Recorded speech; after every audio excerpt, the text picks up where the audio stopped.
In Veneto sono più di 10.000 e sono in stato di agitazione. Lavoratori di grandi catene alberghiere, spesso extralusso, a Venezia o nel comparto termale Uganeo, oppure nei parchi divertimento del Garda. Il loro contratto è fermo dal 2016. Gli stipendi stanno diventando insufficienti a fronteggiare il costo della vita, mentre la continua crescita di flussi turistici sta rendendo i carichi e le condizioni di lavoro sempre più difficili.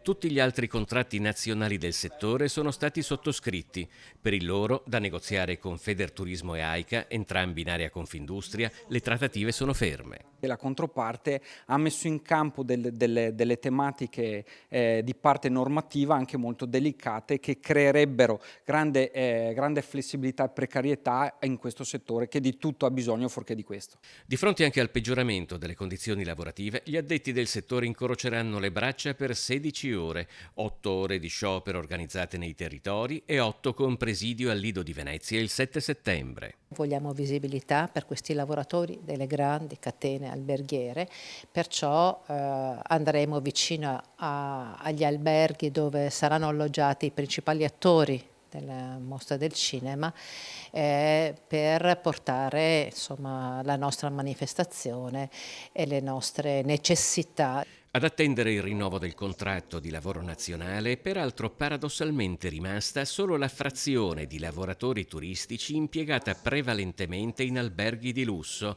magari da oltre 1.000 euro a notte, spesso di proprietà di grandi gruppi finanziari. La gente ha bisogno del rinnovo perché in questi anni è stata massacrata e noi vogliamo fortemente avere un rinnovo che preveda che un lavoratore che lavora in un albergo pluristellato, questo va sottolineato, abbia almeno lo stesso stipendio che percepisce un collega che lavora in un albergo vicino ma che di stelle ne ha molte meno.